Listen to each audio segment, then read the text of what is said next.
Olá, sejam muito bem-vindos ao Da Hora desta segunda-feira. Hoje nós abordaremos diversos assuntos: economia, educação, política e muito mais. E o nosso programa começa agora.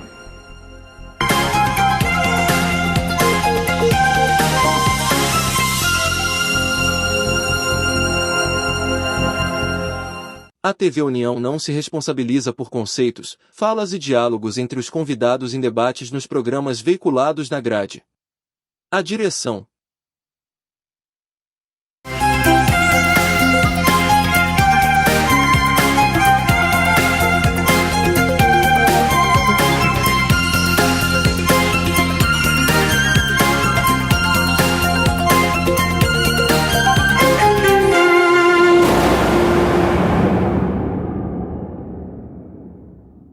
É isso aí, já começando Da Hora desta segunda-feira.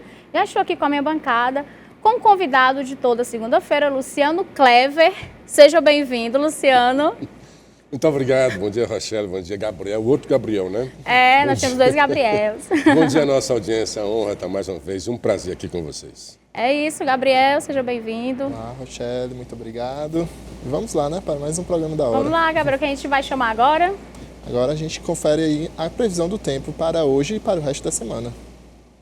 Olá, muito bom dia. A semana começa com estabilidade no Ceará, com predomínio de céu variando de poucas nuvens a sem nuvens em todas as macro-regiões, mas para terça e quarta-feira devemos ter alguma chance de chuva isolada e passageira sobre o litoral de Fortaleza e litoral do PCM, principalmente durante os períodos da madrugada e da manhã.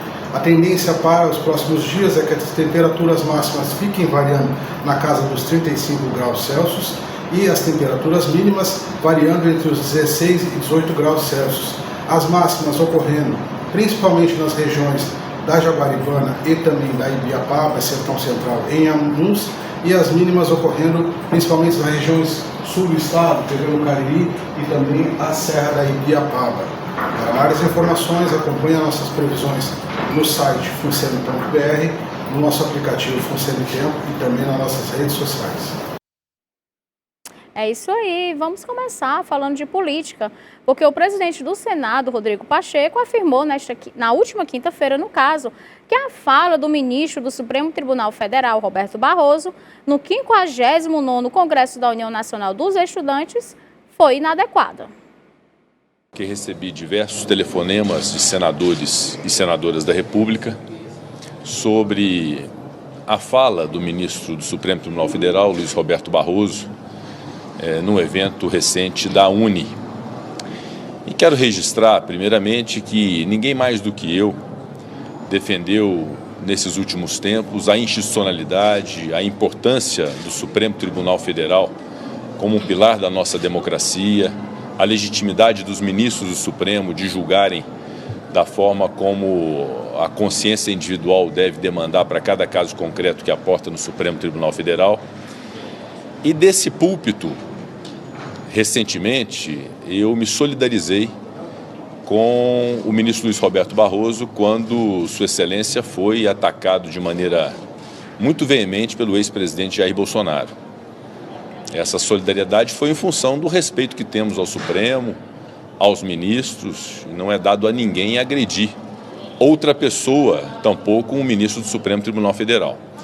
Mas, de fato, devo registrar que, tão inadequado quanto o ataque já sofrido pelo ministro Luiz Roberto Barroso, a quem aqui manifesto o meu profundo respeito, também, evidentemente, foi muito inadequada, inoportuna e infeliz a frase ou a fala do ministro Barroso no evento da UNE em relação a um segmento político, uma ala política a qual eu não pertenço, mas que é uma ala política.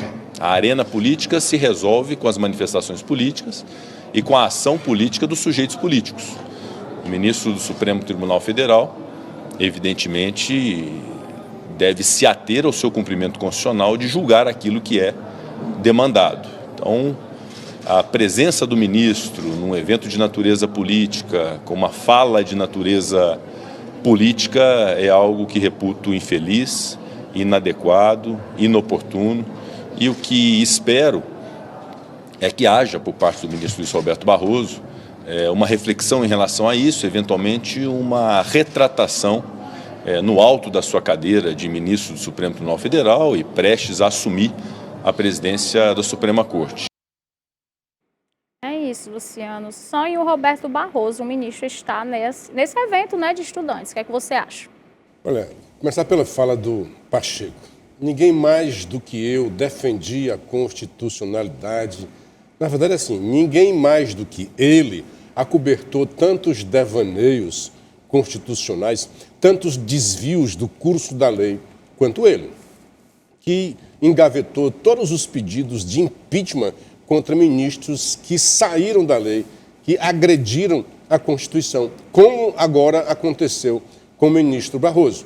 Primeiro, por parte, tira de lado o que ele falou. Ele já não poderia, Rochelle, estar naquele evento político, mas não é a primeira vez.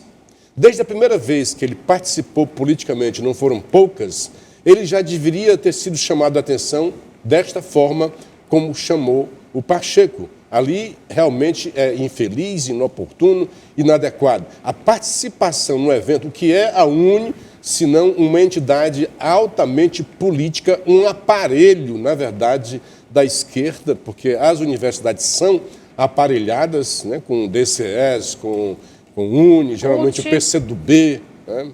Hoje você está boa, né? Vamos conversar bastante então, né?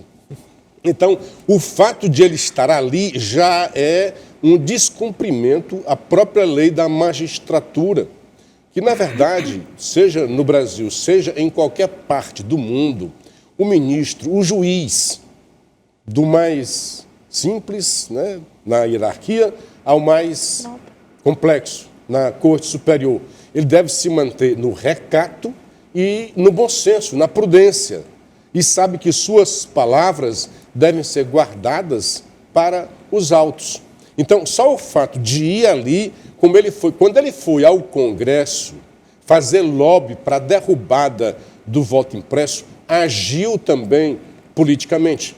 Quando ele esteve lá na Europa e como que dando ombro à deputada Tabata, que estava assim meio chorosa, dizendo que não ia conseguir vencer, ele disse, calma, nós vamos vencer. Aí logo depois ele diz, também no ambiente político, eleições não se ganha, toma-se. E aí ele vai agora e diz claramente, num reconhecimento de todo esse rol de ilicitudes, né, ou de pelo menos de falta de compostura de um ministro, abre a boca e diz, nós derrotamos o bolsonarismo. E coloca assim, nós derrotamos a ditadura, nós derrotamos a tortura, nós derrotamos o bolsonarismo. Coloca no mesmo balaio a ditadura, a tortura e o bolsonarismo, a censura, né? Então coloca que tem de coisa ruim no mesmo balaio. Depois, o que veio depois, veio piorando aquela tal da coisa de que a emenda saiu pior do que o soneto. Vem, primeiramente, o STF, que com certeza ficou assim, puxa, como é que ele faz uma bobagem dessa? A gente está acostumado a fazer, mas aí foi demais, aloprou ministro. Também não ficaram muito felizes com aquelas declarações. E soltou uma nota boba na defesa da institucionalidade que consegue mais atrapalhar do que ajudar. Disse que o ministro não se referia ao bolsonarismo. O nós, né? Temos o nós. Ora, o nós, para mim, quem que estava ali? Muito claramente. Estava a moça da UNE, estava o ministro da Justiça, que é PCdoB, e, portanto, ligado à UNE e ao movimento estudantil que temos hoje, e o ministro do STF. Então, o nós é ele e o Dino. Venceram o bolsonarismo. Derrotamos o bolsonarismo.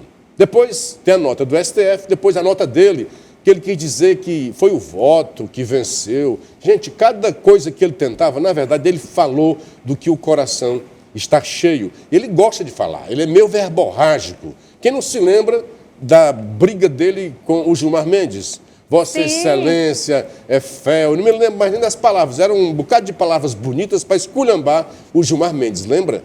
Então, ele já deveria ter aprendido que manter-se calar. Perdeu o mané, né? Também uma linguagem de um Perdeu ministro. o mané, não é só a linguagem. É para dizer assim, olha, nós vencemos e você perdeu o mané. Nós vencemos. Como é que você diz perdeu o mané? Quando você está do lado de cá. Porque se você está do outro lado, você não vai dizer perdeu o Mané. Quando você está neutro, na Aí verdade, ele vai dizer, né? olha, Imparcial. não, o meu lado é o lado da democracia. Como assim? Sim. Como assim? O STF, assim como a imprensa, agiu o tempo todo nessas eleições de forma a combater uma ditadura. Tinha um objetivo ali. E eu posso até dizer, não, eles estavam com boa fé, acreditavam que Bolsonaro era mau como um pica-pau, era uma ditadura que vinha por aí para ferir a todos nós. Então eles estavam embalados neste ânimo de salvar o Brasil de uma ditadura. Então eles não estavam ali para cumprir as leis, para fazer cumprir as leis. Estavam ali para combater um cara que, segundo eles, iria afrontar as leis. Mas você viu, o governo todo do Bolsonaro, diga assim, uma lei, ele passou por cima. Há narrativas, há várias, quatro linhas da Constituição que ele sempre É sempre falou, aquela né? história das 4 linhas da Constituição. É isso, e nós E temos a após nota, as né? críticas de Pacheco sobre o discurso, na ONU, o ministro Barroso se manifestou em nota oficial. Na data de ontem, em Congresso da União Nacional dos Estudantes, utilizei a expressão derrotamos o bolsonarismo, quando na verdade me referia ao extremismo golpista e violento que se manifestou no 8 de janeiro e que corresponde a uma minoria. Jamais pretendi ofender os 58 milhões de eleitores do ex-presidente, nem criticar uma visão de mundo conservadora e democrática, que é perfeitamente legítima. Tenho o maior respeito por todos os eleitores e por todos os políticos democratas, sejam eles conservadores, liberais ou progressistas. Como eu disse, a emenda é pior do que o soneto. O discurso, o comício, né? Aquele foi um comício do ministro. Ele é proibido de fazer comício. Naquele comício, você ainda pode dizer, não, ele foi agastado, não está acostumado a vaias, que estava ali um pessoal vaiando, porque ele vetou, né, sobrestou o piso da enfermagem.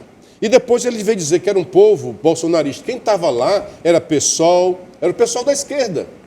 Quando é que eu digo que a emenda é pior do que o soneto? Ele disse, não, eu não me referia aos 58 milhões de eleitores do ex-presidente Bolsonaro, nem aos bolsonaristas, mas sim àqueles extremistas, golpistas. Olha, se você...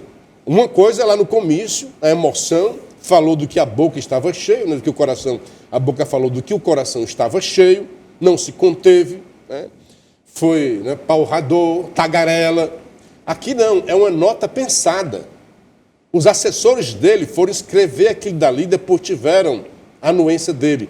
Ele vai comparar, na verdade, que os bolsonaristas são extremistas e são golpistas, embora ele queira dizer o contrário do que ele disse, e agora, quando ele tenta justificar, ele reforça que diz os bolsonaristas são golpistas, são extremistas, merecem ser derrotados, extirpados da sociedade brasileira. E ele é só uma fala. Você vê o tempo todo, você vê na imprensa também, foram duas entidades fortes, duas forças poderosas que se uniram com aquele objetivo. Nós precisamos derrotar esse cara que é mau como pica-pau, que é ruim para a sociedade. Mas aí quem é que vai dizer? Há vários ditadores que usam o mesmo discurso. Não, eu estou aqui... Não, é o discurso que o pessoal de 64, que passou esse tempo todo aí, que chamam de regime autoritário, a mesma coisa. Não, nós estamos fazendo isso para combater uma ditadura do comunismo que vem por aí.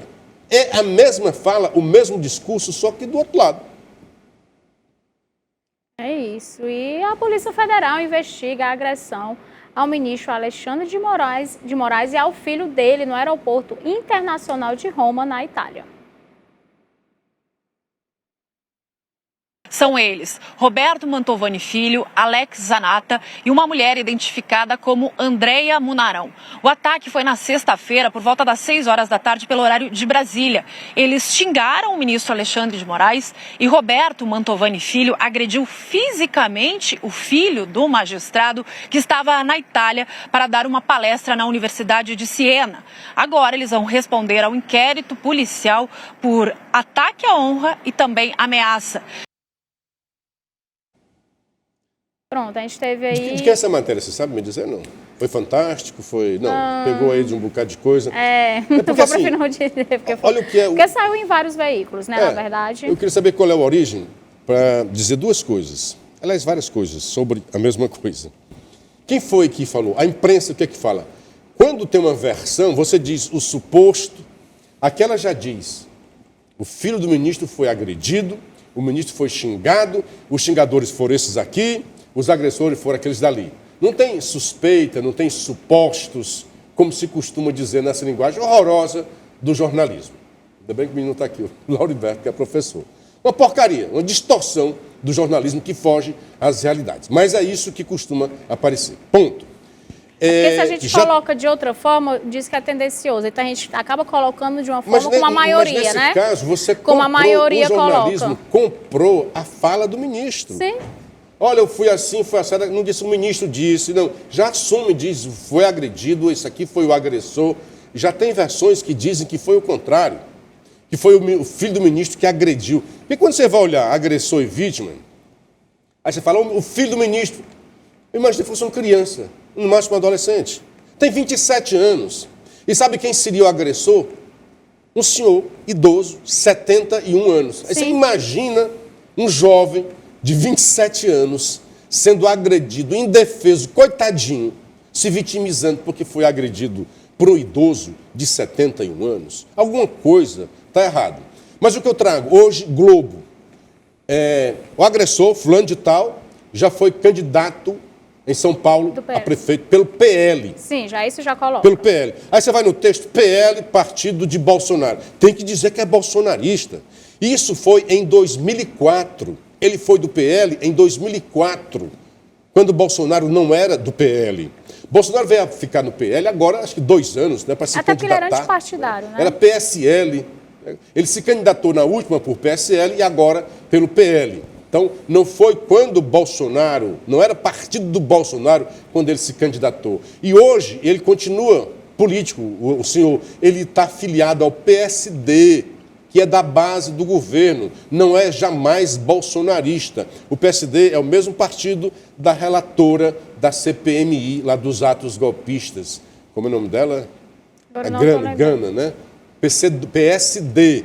Mas tinha que dizer que era Bolsonaro. Aí o que eu vejo na imprensa, olha, vejo 2 intelectuais. Muniz Sodré, vocês estudaram comunicação, devem ter lido alguma coisa ou ouvido falar de Muniz Sodré. É um grande pensador, filósofo, um teórico da comunicação social. A gente estudava a teoria da comunicação de massa, tinha que ler o Sodré. Eu li o Patinhas e não sei o que, a linguagem não sei o que, tinha que ler Sodré.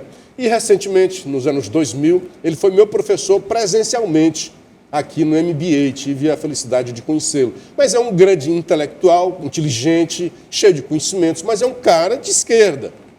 Ele traz um artigo, está hoje na Folha de São Paulo, O Voo do Verme, para falar que o bolsonarismo, o voo do bolsonarismo é o voo do verme. Porque tem um estudo de japonês que fala de um verme lá, que minúsculo, verme é uma coisa muito minúscula, que ele dá um voo tangido pelas vibrações e não pelo poder propulsor dele próprio, né?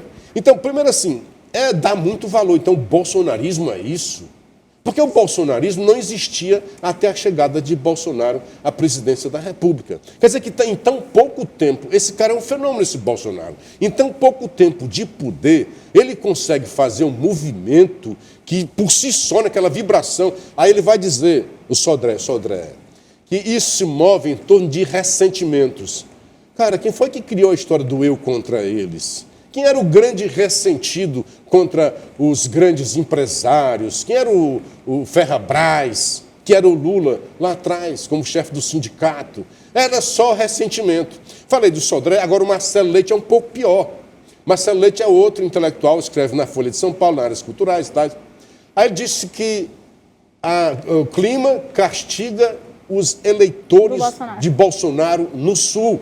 Eu vi. Aí fala do ciclone, fala da geada, fala não sei o quê, na região que tem muito bolsonarista. Imagina se fosse alguém da direita que falasse que a seca é um castigo de Deus para os eleitores lulistas no Nordeste. Uma coisa não tem nada a ver com a outra. O cara estava viajando. Como é que escreve um negócio desse? Mas cria-se toda uma narrativa para dizer bolsonarista é um bicho que não presta e deve ser massacrado até não poder mais.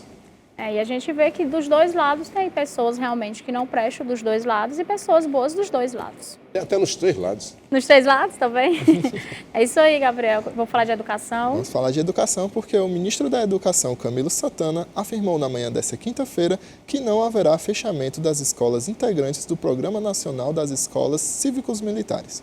Conforme o ex-governador do Ceará, a descontinuidade do modelo atenderá a uma política de transição com acompanhamento e apoio do Ministério da Educação junto a estados e municípios. Nós temos aí 13 estados, na verdade, que não vão acabar, né, com as escolas. Já se determinaram.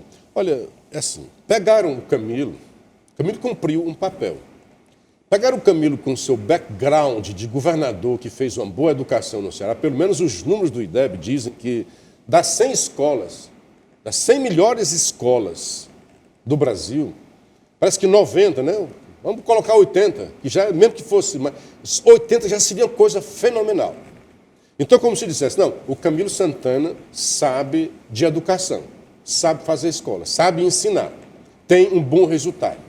Então, é o Camilo Santana, esse governador, que tem esse background, que tem esse histórico de uma boa educação, Isolda Sela, né, que estão brilhando no IDEB, é que está dizendo que as escolas cívico-militares não prestam. Alto lá.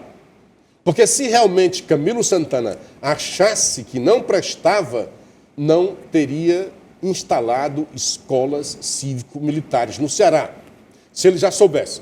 Um ponto é esse. Outro ponto, quando Bolsonaro, em 2019, criou esse programa para estimular a criação de escolas cívico-militares, é porque já existia no seio da sociedade esse conceito que as escolas militares são de excelência. E não é só de ouvir falar. Pode buscar no IDEB, pode buscar os indicadores, o Colégio Militar de Fortaleza, o Colégio, que é o CMF, Militar de Fortaleza, o Colégio Militar da Polícia Militar e o Colégio do Corpo de Bombeiros, que eram as três instituições que em si existiam aqui no Ceará, todas são no topo, todas são ilhas de excelência. Passam nos concursos mais difíceis, nos vestibulares federais, estaduais. E nós temos uma memória que havia no Ceará uma ilha de excelência chamada Liceu. Sim, do centro, né? Era muito bom também. Tudo bem. Liceu não deve ser uma política pública de ilhas de excelência, porque, na verdade, você tem que ter equidade. Todos temos que ter educação de qualidade. Mas parece que assim, primeiro assim, acho que é um revanchismo. Como foi criado de Bolsonaro, Lula está tentando fazer o possível para desconstruir tudo que foi criado por Bolsonaro. Porque se o Camilo não gostava da escola, não poderia ter instalado no Ceará. Então, o Camilo é muito leviano. Não era isso, nós temos certeza, né? Segundo, mas se verificou, mas 2 anos só, de 2019 para cá, 20, 21, 22, 22 já está aqui, né? Foram 2 anos. Não dá para você, o IDEB é de 2 em 2 anos. Para você ter uma nota técnica, dizer, olha, gente, é muito cara, o custo-benefício não presta porque é quase a mesma qualidade, o resultado é quase o mesmo das outras escolas. Não é. Não é. Não é. Mas o problema é porque nós temos um aqui de muita qualidade e é melhor. A ideia que se passa do conceito é que se nós não podemos ter uma escola de qualidade para poucos, vamos ter uma escola de qualidade ruim para todos. Aquela velha máxima do socialista que quer socializar por baixo. Ele não quer que todos fiquem igual o Walter Bardaville, né? Quer que fiquem iguais a nós. Tem que socializar por cima. Então, se eu tenho só poucas, mas são poucas. Aí tem outra coisa que o Camilo disse. Não, tem uma pesquisa da USP, não é de agora, que diz que os pais, ao ser consultados sobre o tema, 30%, não assim, vamos inverter, 70% preferem os civis. Então, 30% preferem as escolas. Só que o montante todo, se você juntar todas as escolas no Brasil, dá 1%, ou um pouco mais, ou um pouco menos, em torno de 1% das escolas. Então, nós não atingimos ainda os 30% que querem as escolas. Então, meu Deus, não há uma justificativa técnica para o fechamento dessas escolas. Até porque é algo que não está prejudicando. É que você se mexendo que está quieto. O que está prejudicando? Não, olha, o que está acontecendo? Essa escola piorou. Não, é porque eles não gostam de militares. E aí, seu João Williams, temos ainda como falar ou até intervalo? Já está por aqui pelo Brasil, né? O João Williams, né, amigo da Janja, foi agora alçado a um cargo no governo federal. Comunicação. Eu acho que acabou, né? Acabou o dinheiro lá do exílio, gastou o dinheiro que tinha. Ah, não dá mais não, voltei para casa. Janja, meu amor, te amo. E está no cargo de comunicação. E disse uma barbaridade. Porque o governador Eduardo Leite, que é gay, né? Lá do Rio Grande do Sul, eu dou só informação, não é de preconceito não, tá? É uma informação. Aí o preconceito vem no João William. Diz, olha, já se espera que de governadores héteros, esse negócio de querer manter as escolas. Mas um governador gay, palavras do João William, Sim. Um governador gay, querer manter, mas é porque também tem entre os gays essa homofobia internalizada e às vezes desenvolve fetiches com militares. Olha, gente, porque a gente trabalha nessa onda de fetiche, eu, por exemplo, eu tenho fetiche por mulher armada. Outros, eu conheço amigos que tem fetiche, tem todo tipo de fetiche. E brinca-se que no meio, né, dos homos, né, tem um fetiche por militar. Eles querem dizer que é isso. O que nós queremos aqui é o contrário, é o antifetiche, é raiva dos militares. Portanto, fecha as escolas porque eu tenho nome militar na escola. Ô, João Willis, nós não precisamos de você. Volta lá para onde você estava, pelo amor de Deus. Luciano Clever, a gente continua já esse assunto e tantos outros, porque agora a gente precisa ir para um rápido intervalo.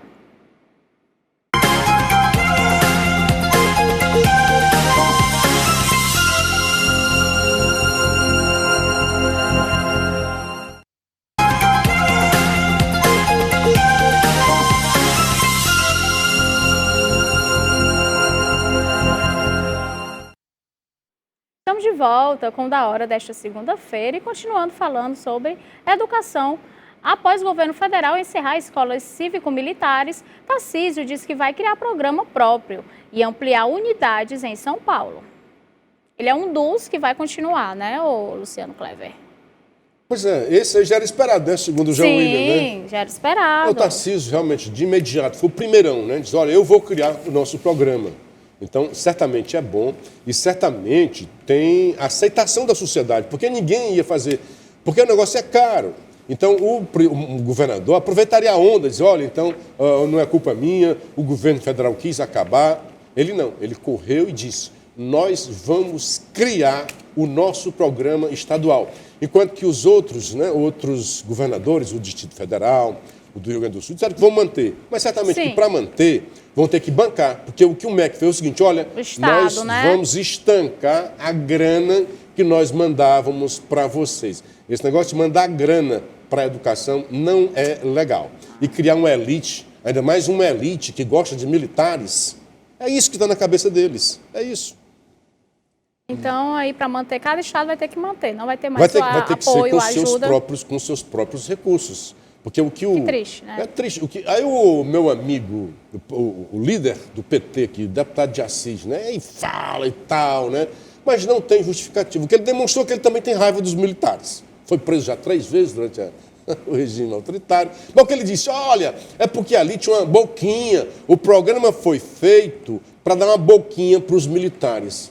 É de um reducionismo, com todo amor e carinho ao deputado, que eu gosto até do jeito dele, né? Acho uma pessoa legal, né? Mas é a ideologia que ele tem que defender e, às vezes, não encontra bons argumentos. Mas é porque não tem bons argumentos para você defender o fechamento desse programa. Aí ele foi ver o que é que o MEC disse que era caro e inventou essa para tentar trazer contra a população que o programa servia, o Gabriel é militar, está reformado, vou dar mais uma grana para ele e ele vai gerir as escolas. Não, isso não é o objetivo. E se isso realmente é fundamental para ter uma boa educação, se isso é um desvio, você tira. Tira isso. Se for possível, você tira essa e não simplesmente fechar as escolas. Ajustar no lugar de porque fechar, você jogar, né? Faz uns ajustes aqui e ali, jogar a mas não bacia fecha com de o uma menino vez, fora, né? Matar a vaca para matar os carrapatos. É diálogo, né? Ajusta aqui, ajusta ali, mas não acabar total, né, Luciano Clever? É isso. Por que não fez uma pesquisa com os pais dos alunos, onde eu já tive por aí, eu fiz matéria lá E assim, um exemplo, o Colégio Militar de Sobral foi criado recentemente, o Jabas Passarinho, e outro dia assim, não, mas tem um exame de admissão. Então o pessoal que está lá também tira boas notas porque já são os melhores. Porque fazem Sim, prova, né? Bem rígido, né? Olha, sempre houve exame de admissão. Sim. Hoje não tem mais. Porque esse negócio passa direto, ninguém pode ser reprovado. Ok, é uma metodologia. A pergunta que eu digo assim, mas se eu tenho aquelas pessoas que querem estudar, o Ceará é pródigo em talentos.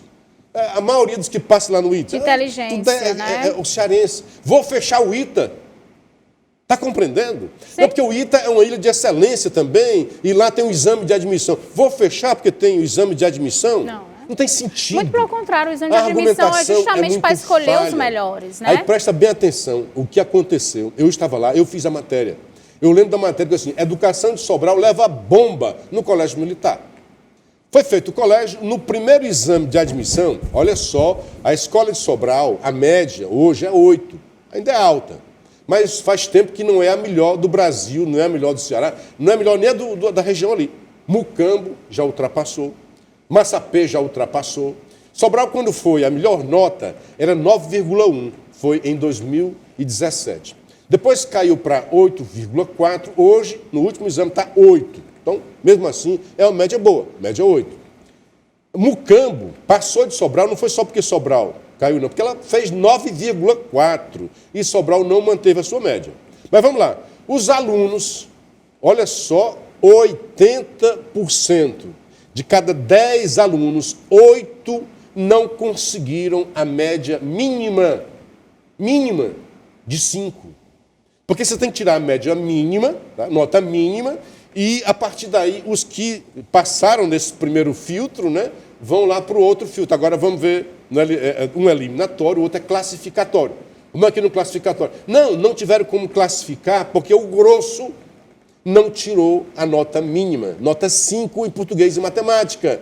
Aí se reflete o que aconteceu com a escola cantada em prosa e verso de Sobral. Como é que uma nota 9 ou nota 8, até média, não consegue tirar 5? A impressão que eu tenho é que os alunos eram adestrados para passar nas provas do Enem, do IDEB, do IDEB, na prova Brasil, que serve para o IDEB.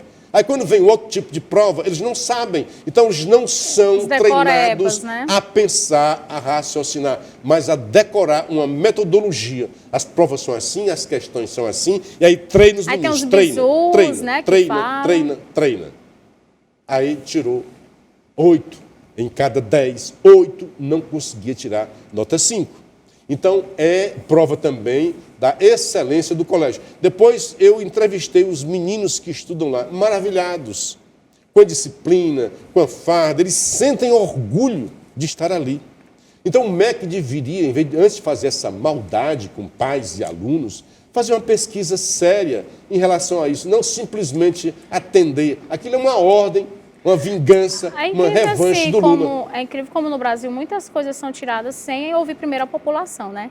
Tantas coisas que são, tantos absurdos que acontecem e antes a população não tem voz, não faz parte, pequena, não opina em nada, né? Só tem que aceitar. Mesquinha, como foi do seu adversário, não presta. Claro que presta. Claro que presta, né? Não, eu vou voltar ao Bolsa Família. Quando é que foi acabado o Bolsa Família? O que é que houve com o governo anterior? Continuou o Bolsa Família, o cadastro era o mesmo, os critérios os mesmos. O que fez foi triplicar ou quadruplicar os valores. Aí quando chega o Lula, agora voltou o Bolsa Família, o valor era o mesmo. Aumentou um pouquinho agora, porque ia aumentar mesmo, né? Cada de cada criança, né?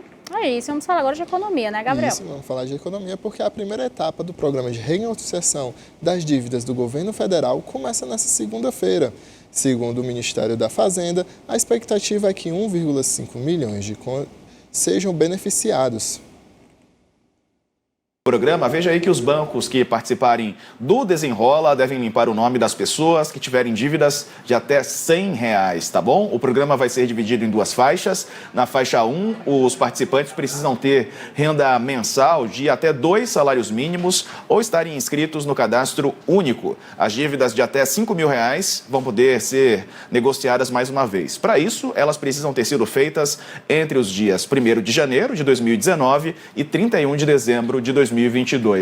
As dívidas vindas de empréstimo consignado também vão ser atendidas pelo programa. Entre as dívidas não contempladas, entram aquelas com garantia real, dívidas de crédito rural, aquelas de financiamento imobiliário, operações com funding ou risco de terceiros. Na próxima tela, a faixa 2 do público-alvo. Nessa faixa estão pessoas que têm renda mensal de até R$20 mil. As dívidas também precisam ter sido feitas naquele período, 1º de janeiro de 2019 a 31 de dezembro de 2022, e o prazo mínimo para pagamento vai ser de 1 ano, 12 meses. Entre dívidas não contempladas aí entram aquelas que eu mencionei há pouco, não é? Também débitos com garantia da União, entidade pública, dívidas que não tenham risco de crédito integralmente assumido pelos agentes financeiros. Tá tudo aí detalhadinho. É isso aí, começa hoje o programa Desenrola. Vamos explicar. Primeiro vamos desenrolar, porque tem um erro de informação no gráfico da matéria. Fala de perdão de dívidas. Não tem perdão de dívidas. Os critérios são assim. Primeiro, dívida de até R$100 e tem que ser dívidas bancárias. Se for da Enel, for da Luz, não sei o quê, vai continuar lá. O que vai acontecer? Quem tem dívida de R$100 contraídas até 2020, final de 2020, né? Que ganha até 2 salários mínimos, vai ter o direito, tá aí, ó, dizendo perdão da dívida. Tá errado, tá? Não tem perdão. Porque perdão da dívida, assim, eu não vou mais pagar. Não. O que vai lhe dar direito é limpar o nome. Caso? É só limpar o nome. A dívida continua ainda. Continua. Se você, hoje, como é que funciona? Hoje vai ter que pagar. Se você chegar no banco hoje, doutor, eu estou devendo aí 100 conto, antes do desenrola, e eu vou pagar. Aí o banco diz, ok, vamos fazer aqui a renegociação se eu pagar. Assim que você liquidar a dívida, eu vou limpar o seu nome. O desenrola faz assim, no momento em que você chega lá, doutor, seu banqueiro, eu vim aqui, o Lula mandou vir aqui, né? Eu tenho a minha dívida aqui, eu me enquadro nesse sistema aí e tal, eu quero fazer aqui um pagamento. O banco vai dizer qual é a taxa de juros, o governo não tabelou, é discricionalidade do banco, o banco vai dizer, vamos aqui. Cada banco vai ser sua Cada taxa. banco. Mas eles deveriam tabelar, os né? 5 maiores bancos, Caixa, Banco do Brasil, né? Santander, Itaú, Bradesco, já aderiram. Então, certo. Os bancos têm que aderir. E os digitais? E as pessoas têm que aderir. Já tem digital também, o C6, Pronto, o C6 digitais já também tem muitos, aderiu. né? Temos o Nubank, que deve estar aí com Nubank não estava na lista que eu li, certo? Certo. Como eu tenho de vários digitais também, né? Mas eu não tenho essa dívida aí de 100, não, muito maior. Então, o que vai acontecer? O banco vai chegar e dizer, ok, está aqui, vamos escalonar a sua dívida e eu vou retirar o seu nome do SPC. Vou desnegativar, né, o seu nome. Não é de imediato, tá, gente? Não aperta o botão e sai. Ele avisa para os órgãos de proteção de crédito, leva um dia, talvez uma semana, 2, e eles vão retirar o seu nome. Com isso, você está com o nome limpo da praça, pode comprar e fazer novas dívidas, né? Ah, meu Deus, misericórdia. Aí pode fazer novas dívidas, etc. Mas não tem, é um erro e muita gente está embarcando nessa matéria aí, e a matéria nacional do SBT, se eu não me engano, está errada. Não tem perdão de dívida. Muita gente pode embarcar nessa daí. Não. O que vai fazer é assim, o seu nome limpa. Mas a dívida continua. A dívida vai ter que pagar. Não, e ele só vai limpar se você for lá e aderir. Olha, eu quero pagar essa dívida de R$100. Vou pagar em 20 meses, sei lá. Não, né? Diz que dá para parcelar até 12 vezes. Quantas 12, vezes? Né? 12 vezes. Não, tem 20 assim. Vou parcelar até o máximo. Né? Aí ele já limpa agora. Sem o desenrola, você teria essa conversinha lá com o seu banqueiro, com o seu gerente, mas o seu nome continuaria no lixo até o fim, até quando você realmente quitasse a dívida. Agora não. Você vai, doutor, vou pagar aí, e já limpa o nome.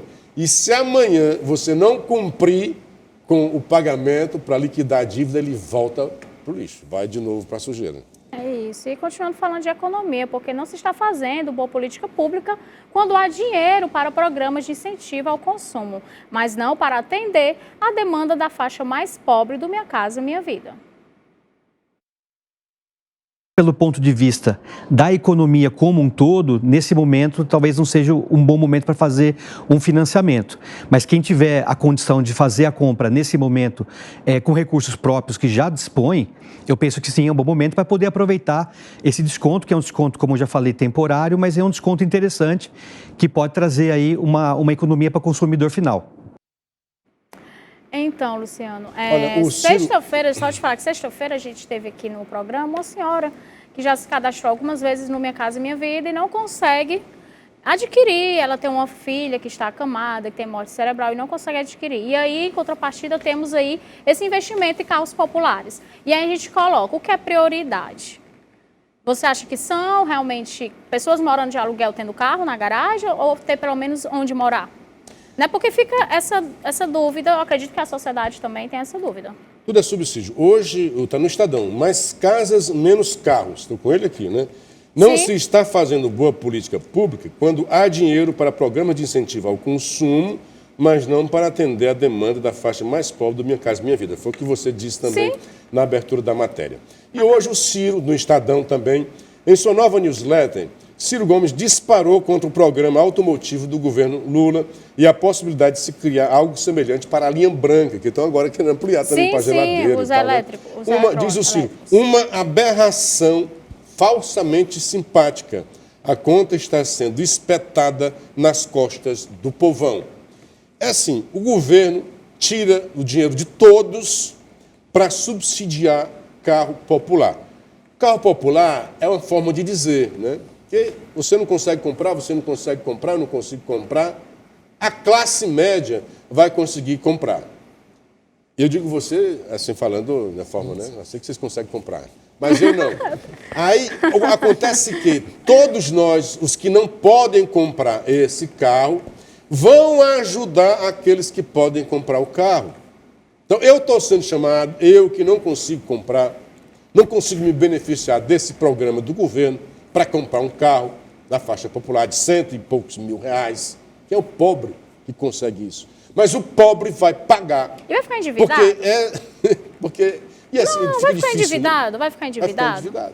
Igual a Minha Casa Minha Vida. Minha Casa Minha Vida, se realmente for aquela parcelinha de R$50, R$60 por mês, tudo bem. Porque ainda tem condomínio, você sabe, né? Que ainda paga condomínio. A Minha Casa Minha Vida é uma outra coisa, né? É viável, é cabível, mas o carro popular... Mas o Lula garantiu que está construindo 186 milhões de casas. Pois a gente vai aguardar. A população é de 205 milhões. Como é que ele está construindo 186 milhões de casas? É mais uma doidice que o Lula... Ele fala, bicho, ele não tem preocupação. Mas a gente tem que ver mesmo, fiscalizar a questão dessas prioridades, né, Luciano Cláudio? Porque, com certeza, Minha Casa Minha Vida é prioridade mais do que comprar um carro. Sem dúvida, sem dúvida. É isso. E primeiro comprar a casa, depois tu compra o carro. Claro, né? Com certeza. E nós vamos agora para um rápido intervalo, nós voltamos já.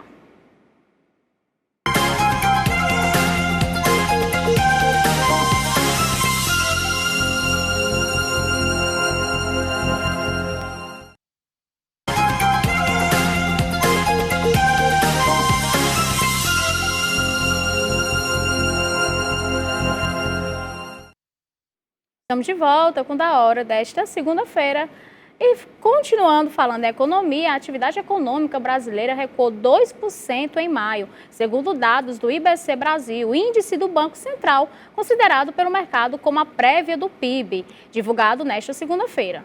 A queda contrasta com a alta de 0,56% que o índice registrou em abril. A queda na atividade veio acima da estimativa do mercado, que esperava o indicador no neutro. No acumulado do trimestre, o país cresceu 1,56%, segundo o BC. Em 12 meses, o avanço na atividade foi de 3,43%. A estimativa do mercado financeiro é que a economia avance 2,24% neste ano, segundo dados do Boletim Focus, publicados nesta segunda-feira. Essa avaliação de crescer era antes dessa barrigada aí do PIB, né? Prévia do PIB tem pior queda para o maio em 5 anos. A economia que vinha se ajeitando aí, de repente, surpreende os economistas com essa pancada. Isso é Brasil. No Ceará, matéria hoje do jornal O Povo, pedidos de recuperação judicial sobem 54,16%. E eu vejo assim as pessoas tentando, olha, está vendo aí, chegou o novo governo, economia, gasolina. Todo dia muda, né? A gasolina já está 6,19. A energia vai baixar agora? Vai? A energia elétrica? Vai baixar? Não, pergunta. Vai aumentar, porque vai reonerar, é uma né? pergunta. Tem aumentado e a economia não está. Mais de 54% de aumento de empresas quebrando. E muita gente querendo negar, dizendo, a economia está bombando. Onde que está bombando? Só se for no Iraque, né? Porque isso aqui no Ceará, no Brasil, o aumento foi mais de 100%, 102%.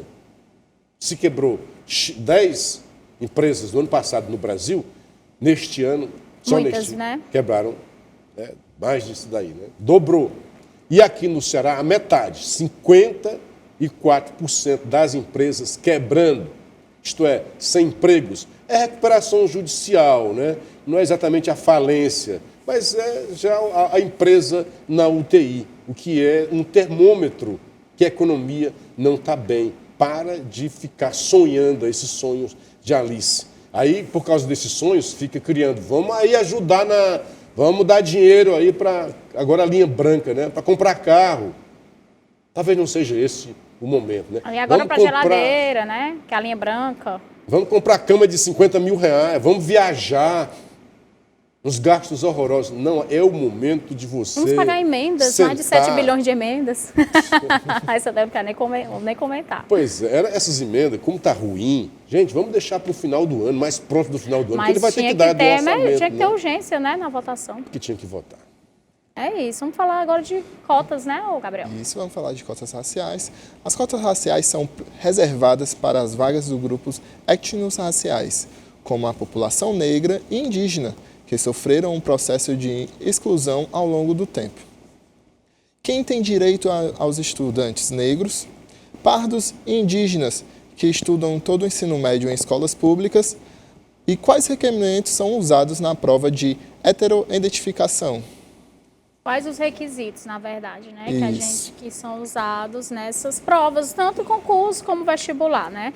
Porque existe uma banca de heteroidentificação e a gente...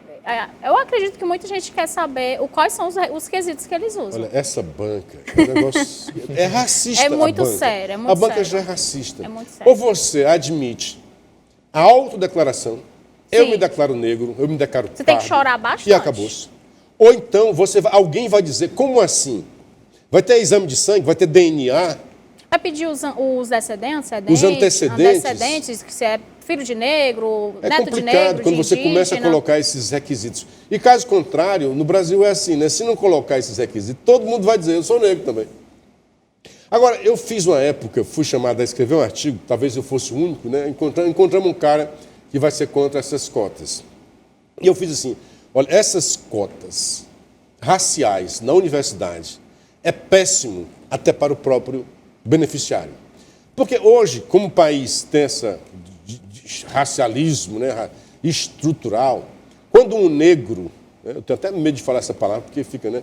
Quando um negro, uma pessoa assim, vence na vida, você vai dizer, pô, esse cara é bom mesmo. Porque a despeito de tudo que ele tem contra eles, ele venceu. Ele é um bom profissional. Esse sim tem mérito. Quando você faz o inverso e diz assim, não, vamos colocar cota. Aí o que acontece? O negro, mesmo o meritório, mesmo que seja competente, vai ter sempre um racistazinho para dizer, é cotista. Entrou porque é cota. Então, acho que vai trabalhar contra isso daí. Outra coisa que eu imaginei, é sempre um vestibular, um Enem, uma coisa assim. É um concurso agora, né? Então, o que é que acontece? Para entrar, por que eu sou favorável assim, olha, se quiser ter cotas sociais. Mas é porque os índios, os negros e os pobres. Nós não temos nenhuma dívida social com os pobres? Porque índio não sei, né? Mas há negros ricos. E esses pobres ricas estudam aonde? Nessas escolas públicas de péssima qualidade. Muito bem. O que é que vai acontecer? Como é que passa? O que é que vai acontecer? Os ricos têm as vagas, supostamente, né? Porque estudam nas melhores escolas. Então, já tira a vaga. Aqui e acolá aparece um pobre. Já é desigual. Um filho de pobre como eu e passa no vestibular. O que acontece quando tem cota? Você não vai derrubar o primeiro lugar, não vai derrubar o riquinho. O que vai acontecer? O cara que se deu melhor entre os negros, portanto, o mais rico entre eles, porque certamente teve mais condições de estudar, de ir para uma escola melhor, de ter livros em casa, vai tirar a vaga dos mais pobres entre os brancos, compreendeu? Sim. O mais rico entre os pretos vai tirar a vaga do mais pobre entre os brancos. Os brancos ricos mesmo já têm sua vaga garantida. Para entrar na cota, que são os 20%, vão tirar de baixo. Porque você não vai tirar, vamos tirar aqui o primeiro lugar para dar para esse daqui. Não, vai pegar dos mais baixos. Então isso é uma injustiça. Então se quer cota, faz uma cota social. Os pobres, vê assim, dos pobres, quem se deu melhor aqui, vai para cá. Pegar uma vaga daqueles que estavam lá, que é considerado rico e não tem baixa renda. Apesar Então, da base eu não acho ser, uma distorção. né? O conceito é interessante. Sim, Nós temos uma dívida, as cotas são só tantos anos, mas já se passaram tantos anos e continua aí. Que horas é que nós vamos colorir as nossas universidades? Porque a ideia era essa, né? Vamos colorir.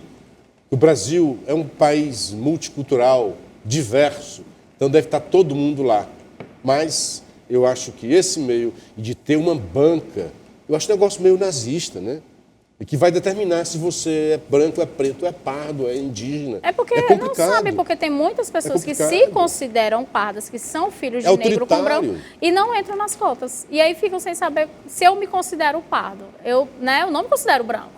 Que alguns cantos vão dizer, não, mas... Fica muito difícil. E é racista. Você vai dizer, você tem um cabelo de negro. Como é que é isso? Então, você está sendo racista quando você faz isso. Não, você não tem o fenótipo. Qual é o fenótipo de negro? Então tem. Qual é o jeito de negro? Porque o nariz é assim, porque o cabelo é daquele jeito, as unhas... Como é que é isso? Então, é você reforçar o racismo, o preconceito. Melhor buscar outra forma de atendê-los sem ser isso daí. Ou então, gente, aceite a autodeclaração. Pronto. Porque tem gente que não tem nada assim dos que costumeiramente, preconceituosamente, você estabelece como, isso aqui é cor de negro. Não, mas o sangue é. Sim. O avô é negro. O avô foi escravo, às vezes o cara tem... Tem um sangue. É complicado, é muito complicado. A autodeclaração e pronto, né? E nosso programa chega ao fim. Vamos agora para as considerações finais. Luciano, suas considerações. Minha cota agora. Muito bom estar com vocês toda segunda-feira. Não sei se na próxima, né? Talvez o viagem, não sei, mas eu digo, aviso antes, tá? Muito obrigado, Gabriel. Não tem como errar o nome, porque é Gabriel, se o outro é Gabriel também. Rochelle, foi muito bom estar com vocês.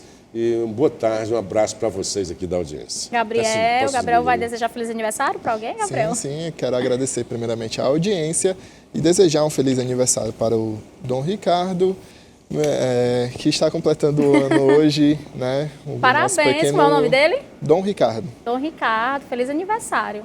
É isso. E eu também vou mandar um alô aqui para Ricardo Galeno, de Timbu Eusébio, Vânia, que é mãe da Vitória, a avó da Isadora, que mora no Bom Jardim. Um abraço para vocês, um beijo. Desejar uma ótima segunda-feira e agradecer pela sua audiência, dizer que amanhã nos encontramos aqui no mesmo horário. E fique agora com o programa Ferreira Aragão e logo após Esporte União com Gabriel Viana. Até amanhã. Até a próxima.